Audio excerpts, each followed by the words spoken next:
Alright, so Cold Days, Part 3, which is Batman issue 53 in the DC Universe. Now, they were talking about the breakdown of this trilogy. Tom King, who I was enjoying his writing a little bit, he likes to do these things in trilogies, where he'll do a 3-part series, and then he'll do like a filler issue in between. I don't have a problem with that format. I think it's a good format. The exception, of course, being the War of Jokes and Riddles, which I thought he did not get enough credit for.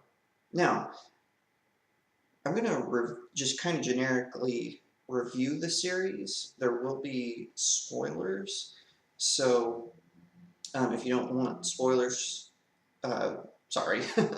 But basically what it is, starting in Part 1, you find out that Mr. Freeze was apprehended by the Batman for a series of murders. Now, at first, when the police first found the victims, they didn't know what had killed them. They weren't too sure. But then Batman shows up, does his own autopsy, and discovers that parts of their brain stems were frozen below a certain point. And as far as Batman's concerned, the only person who can do that is, of course, Mr. Freeze. So Batman goes kind of on this rampage, hunting down Mr. Freeze. He finds Mr. Freeze, and Freeze confesses. Now, this story is told through flashbacks.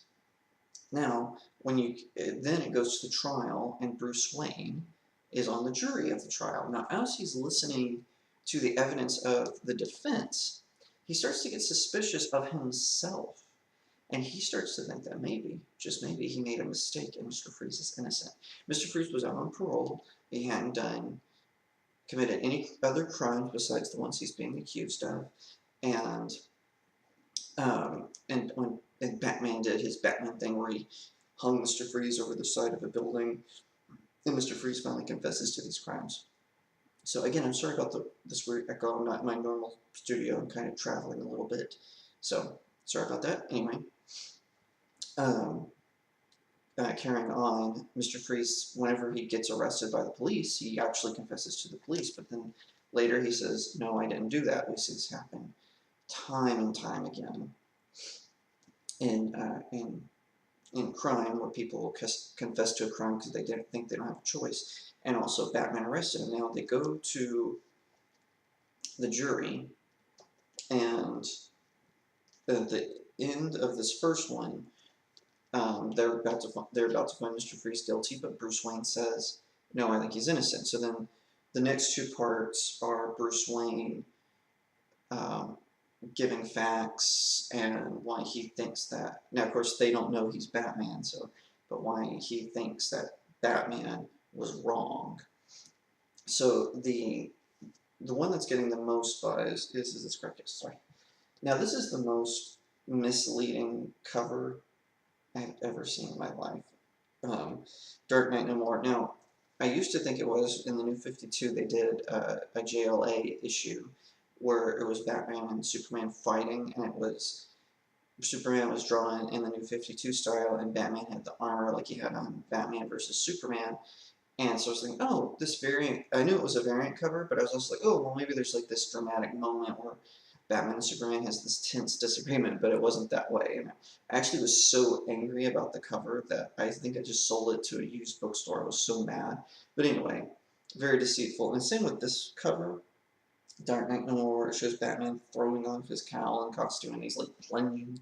And throughout the whole series, like, Alfred is basically saying, you know, you did this because you were mad about, you know, the whole events with the wedding, where Catwoman very uncharacteristically dumped him for some reason, for reasons. I didn't quite understand it. Don't worry, no one did. And it didn't make a whole lot of sense. So then this series is kind of a follow-up, and what's getting the most buzz is Bruce Wayne goes on this epic speech where he talks about his father was a Christian, and then his father was murdered. And so then he said he lost quote, faith in a deity or anything that could save him. And that's what he says basically. I know I'm leaving out a middle line there.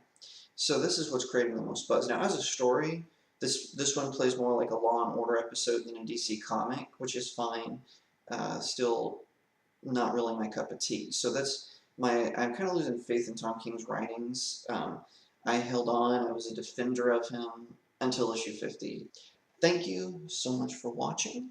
Be sure to find me on Twitter at RealJacobAiry. Instagram is real.jacob.airy.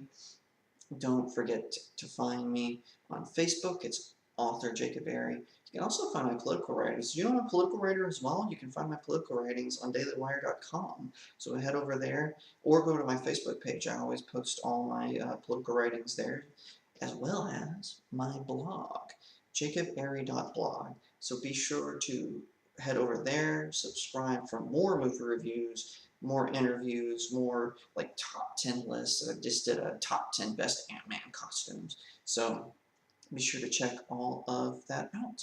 And I'll see you next time with a new video on Wednesday, always a new episode on Sundays. Again, like, share, subscribe, ring that little bell, and I'll see you next time right here on Studio Jake.